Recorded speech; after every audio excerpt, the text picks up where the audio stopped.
Alhamdulillah wassalatu wassalamu ala Rasulillah wa ala alihi wa ashabihi ajma'in. Amma ba'du. Penindasan di kota Mekah hari demi hari semakin bertambah, dan kaum muslimin semakin terfitnah dengan penindasan tersebut, sehingga mengkhawatirkan mereka akan meninggalkan agama mereka sendiri, yaitu agama Islam. Maka di tahun keempat kenabian atau di akhir tahun keempat kenabian, di awal tahun kelima kenabian, Rasulullah SAW menyuruh mereka untuk berhijrah demi menyelamatkan agama dan diri mereka. Perintah tersebut seiring dengan firman Allah Subhanahu wa taala di dalam surat Az-Zumar ayat ke-10, di mana Allah berfirman, "Lilladzina ahsanu fi hadhihi dunya hasanah wa ardullahi wasi'atun innama yuwaffas sabiruna ajrahum bighairi hisab." Orang-orang yang berbuat baik di dunia ini akan mendapatkan kebaikan pula, dan bumi Allah itu sangat luas, dan sesungguhnya pahala yang dicukupkan tanpa ada batasnya hanya diberikan kepada orang-orang yang sabar saja. Ayat ini melapangkan dada kaum muslimin setelah mereka merasa kota Mekah telah menjadi kota yang sempit bagi mereka. Berangkatlah mereka ke negeri Habasyah dengan cara diam-diam. Jumlah mereka waktu itu di antaranya 12 orang laki-laki dan 4 orang wanita. Di tengah-tengah mereka ada Utsman bin Affan radhiyallahu anhu dan istrinya Ruqayyah binti Muhammad sallallahu alaihi wasallam. Karena adanya mereka berdua, Rasulullah SAW mengatakan, sesungguhnya orang yang pertama kali berhijrah di jalan Allah dari kalangan keluargaku adalah mereka berdua, setelah apa yang dilakukan oleh Nabi Ibrahim dan Nabi Lut. Keberangkatan mereka tercium oleh kaum kafir Quraisy, namun takdir Allah sesuai dengan keinginan mereka, di mana di pelabuhan Syaibah mereka menemui 2 kapal dagang yang siap berangkat ke negeri Habasyah. Mereka pun menaiki kapal tersebut dan mereka berlayar dengan aman. Ketika kaum Quraisy sampai ke pelabuhan, mereka tidak menemukan lagi kaum muslimin. Di sisi yang lain, Rasulullah SAW masih saja tetap berdakwah di kota Mekah. Sekepergian mereka,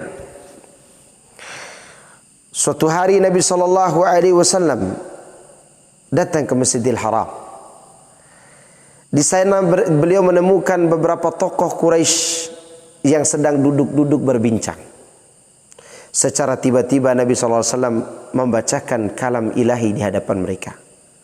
Padahal mereka sebelumnya belum pernah mendengar langsung Nabi SAW membacakan ayat-ayat itu kepada mereka.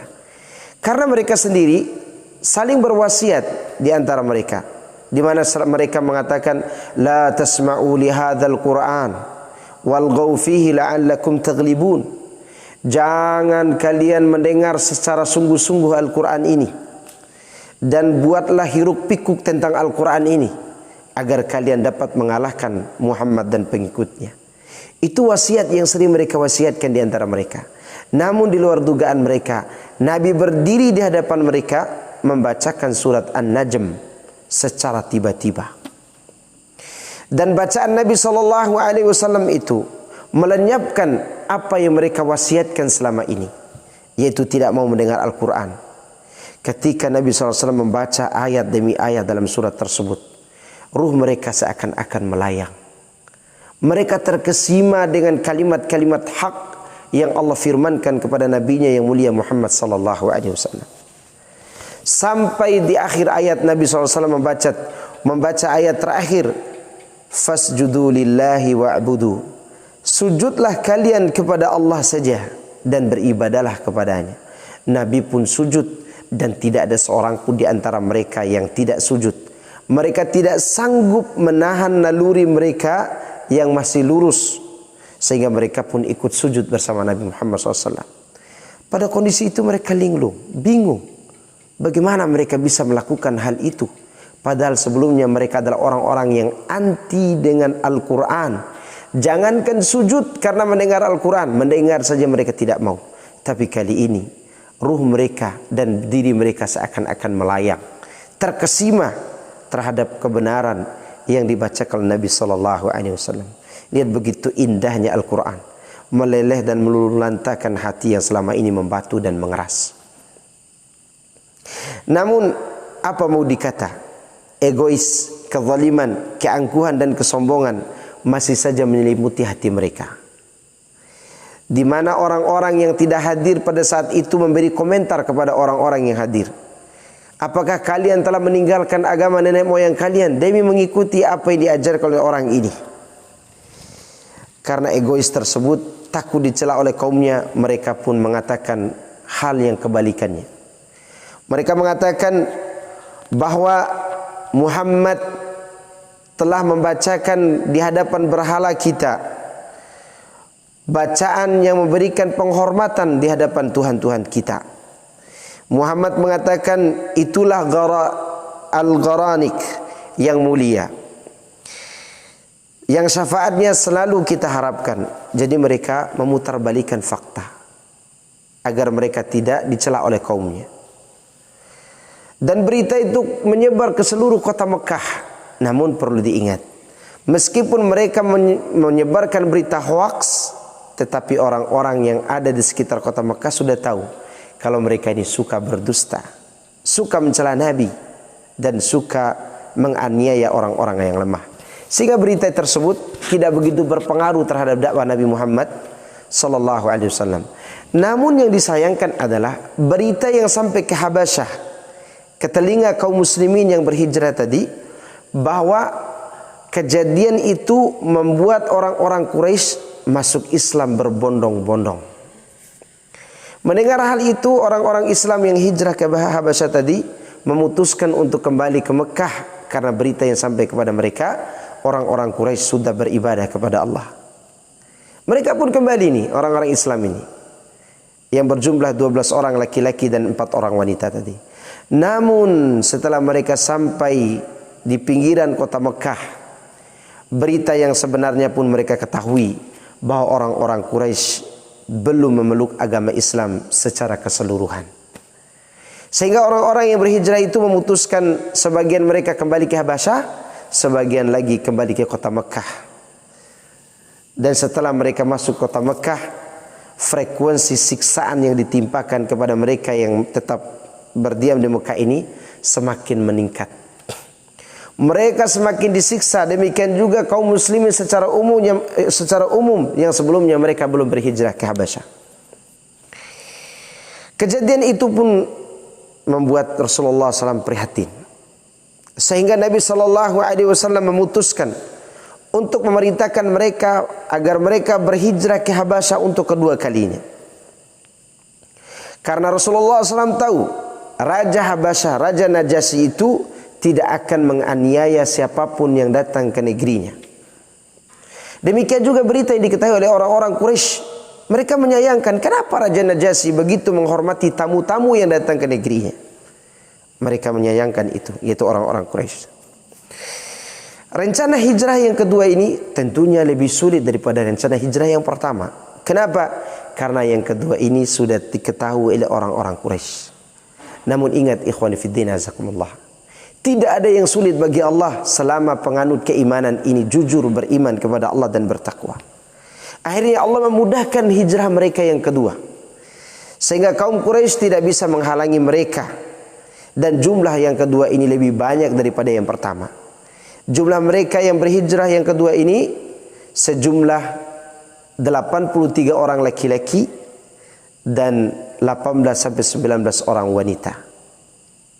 Keberangkatan mereka ke negeri Habasyah membuat orang-orang Quraisy semakin geram, semakin marah, dan mereka membuat taktik dan tipu daya agar orang-orang Islam ini kembali lagi ke negeri mereka, ke Mekah, dan agar Raja Najasyi mengusir kaum muslimin.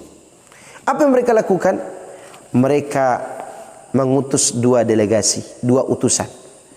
Yang waktu itu utusan tersebut bernama, yang pertama adalah Amr ibn al-As dan Abdullah bin Abi Rabi'ah. Keduanya waktu itu belum masuk Islam. Keduanya insya Allah akan masuk Islam nantinya. Keduanya ini membawa hadiah yang banyak untuk diserahkan kepada Raja Najasyi dan juga kepada uskup-uskupnya. Emas, perak dibawakan. Setibanya Amr ibn al-As dan Abdullah bin Abi Rabi'ah di Habasyah, mereka berdua menemui para uskup dulu sebelum menemui baginda raja. Dan mereka memberikan hadiah kepada para uskup itu agar para uskup ini mengantarkan mereka ke hadapan baginda raja. Mereka pun berhasil menemui Raja Najasyi dan mereka pun mulai berbicara di hadapan Raja Najasyi. Mereka mengatakan, wahai baginda raja, yaitu Amr ibn al-As dan Abdullah bin Abi Rabi'ah mengatakan kepada raja, wahai baginda raja, sesungguhnya telah datang ke negerimu ini orang-orang yang masih berbau kencur. Mereka hadir ke negerimu ini sebagai orang asing. Mereka tega meninggalkan anak nenek moyang mereka dan agama nenek moyang mereka. Kendati pun demikian, mereka juga tidak memeluk agama Anda. Mereka membawa sebuah agama yang baru, yang kami tidak mengetahui sumber agama tersebut, sebagaimana Anda juga tidak mengetahuinya. Kami berdua ini adalah utusan dari kaum mereka. Yang kaum mereka itu tidak lain adalah orang tua mereka sendiri, paman-paman mereka, dan juga suku-suku dan keluarga mereka sendiri. Agar baginda berkenan menyerahkan mereka ini agar kami bawa pulang ke kota Mekah. Raja Najasyi pun, para uskup pun memberi saran kepada Raja Najasyi. Wahai baginda raja, serahkan saja mereka itu kepada orang ini, kepada dua orang ini, agar mereka kembali ke bangsa mereka dan kaum mereka. Raja Najasyi pun berpandangan lain. Raja Najasyi pun berkata kepada mereka, perkara ini harus lebih jelas, harus diteliti dengan detail, dan aku tidak mau mendengar dari salah satu pihak saja. Aku mau mendengar kabar ini dari dua belah pihak. Mendengar keputusan tersebut, salah seorang utusan Raja Najasyi mendatangi kaum muslimin dan meminta mereka agar hadir di hadapan baginda raja. Baginda raja pun berkata kepada kaum muslimin, wahai kaum muslimin, apa sebenarnya agama yang kalian bawa? Yang mana dengan agama tersebut kalian meninggalkan nenek moyang kalian dan negeri kalian. Dan kendati pun demikian, kalian tidak juga mengikuti agamaku, agama Nasrani. Demikian juga agama-agama yang lain. Maka salah seorang juru bicara kaum muslimin waktu itu menjawab. Dia adalah Ja'far bin Abi Talib, salah seorang sepupu Nabi Muhammad sallallahu alaihi wasallam. Ja'far bin Abi Talib menjawab, wahai baginda raja, dahulu kami adalah kaum jahiliyah, satu kaum yang tenggelam di dalam kebodohan di atas kebodohan. Kami dulu menyembah berhala, menghalalkan bangkai binatang, melakukan perbuatan keji, memutus tali silaturahim, dan mengusik para tetangga. Kami adalah kaum di mana yang kuat di antara kami memakan dan menindas orang-orang yang lemah. Begitulah kondisi kami pada saat itu.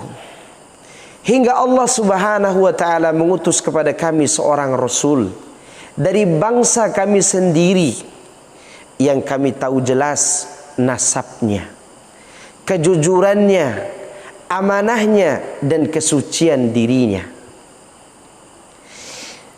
Dia mengajarkan kepada kami agar kami menyembah hanya kepada Allah saja dan tidak menyembah kepada selain Allah.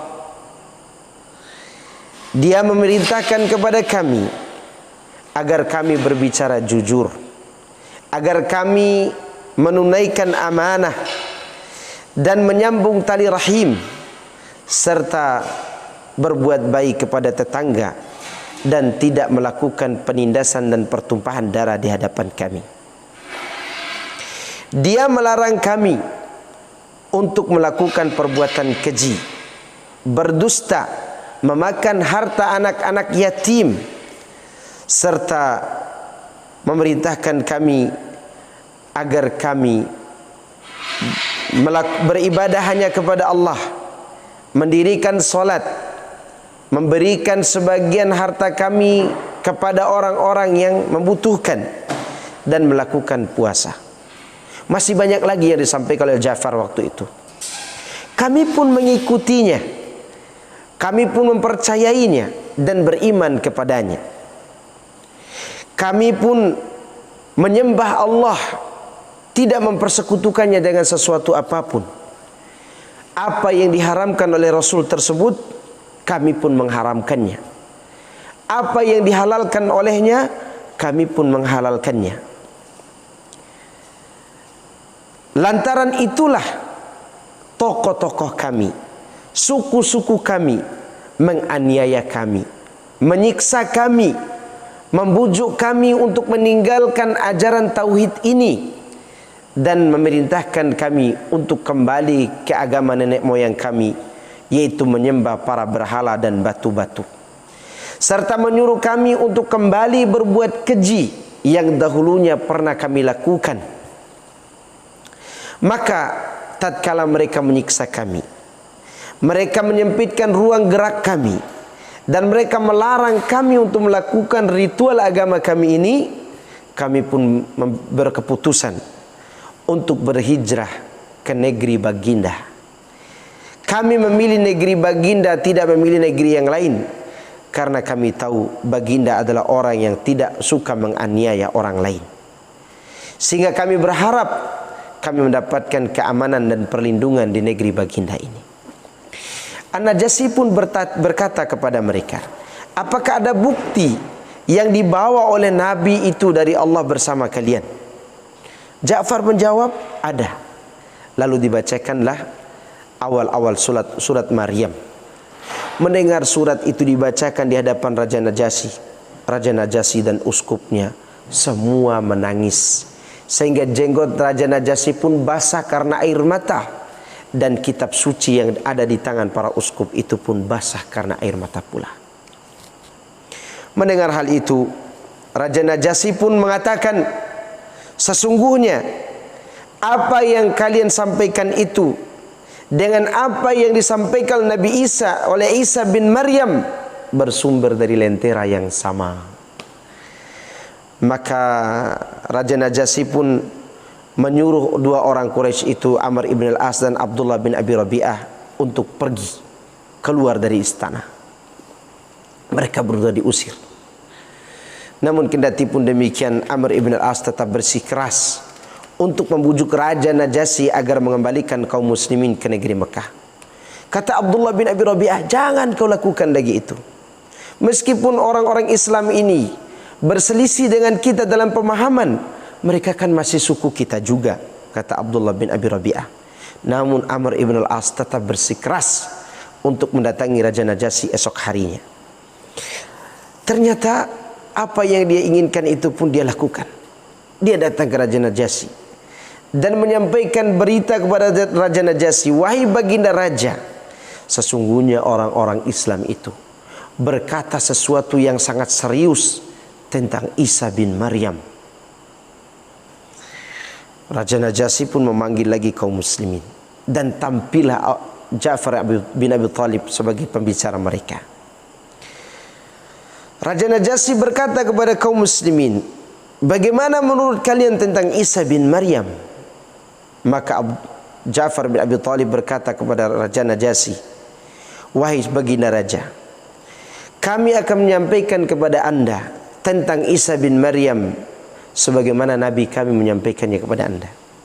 Dia adalah Abdullah wa Rasuluhu, hamba dan utusan Allah. Wa kalimatuhu alqaha ila Maryam, dan dia adalah kalimat Allah yang Allah sampaikan kepada Maryam, wanita suci itu. Dan Allah Subhanahu wa taala meniupkan ruh darinya. Mendengar hal itu, Raja Najasyi mengambil sebatang ranting kayu dan menunjukkan kepada jamaah yang hadir, apa yang kalian sampaikan tentang Nabi Isa itu tidak melampaui meskipun sebatas ranting kayu ini. Pergilah kalian wahai kaum muslimin di bawah perlindunganku. Siapa yang akan mencela kalian, dia akan mendapatkan sanksi sampai 3 kali. Raja Najasyi menyebutkan itu. Meskipun para uskup mendesus dan mereka mulai berbicara berbisik-bisik, Raja Najasyi pun bersumpah, demi Allah, aku tidak akan mengembalikan mereka ini meskipun kalian mendesus atau mendengus, sehingga kaum muslimin pun dilindungi oleh Raja Najasyi dan orang-orang ini pulang ke negeri mereka. Demikianlah kisah keindahan agama tauhid yang dibawa oleh para muhajirin dari kalangan kaum muslimin di negeri Habasyah, sehingga Raja Najasyi pun mengakhiri hidupnya dengan memeluk agama Islam. Apa yang bisa kita petik dari kisah hijrahnya para sahabat ini? Yang pertama, disyariatkannya berpindah dari negeri yang tidak aman kepada negeri yang aman dikala tidak ada lagi negeri Islam. Namun ketidakadaan negeri Islam itu tidak mungkin lagi. Kenapa? Karena Mekah selamanya akan menjadi negeri Islam. Faedah kedua, bahwa di dunia ini meskipun manusia berusaha menghalang-halangi agama Islam, namun Allah Subhanahu wa taala tetap akan menolong agamanya. Meskipun kaum muslimin harus menyeberangi lautan dan memotong gunung, atau mereka harus mengorbankan harta benda mereka. Kemudian yang ketiga, ayat-ayat Allah Subhanahu wa taala dapat meluluh lantakan hati-hati yang keras. Sebagaimana di tengah-tengah kisah ini Rasulullah SAW membacakan ayat-ayat dalam suratul Najm yang membuat hati tokoh-tokoh Quraisy melayang seperti melayangnya burung. Kemudian di antara faedah yang bisa kita petik di sini adalah bahwa berbicara jujur tentang tauhid dan kemurnian agama Islam tidak membuat kita kehilangan keamanan,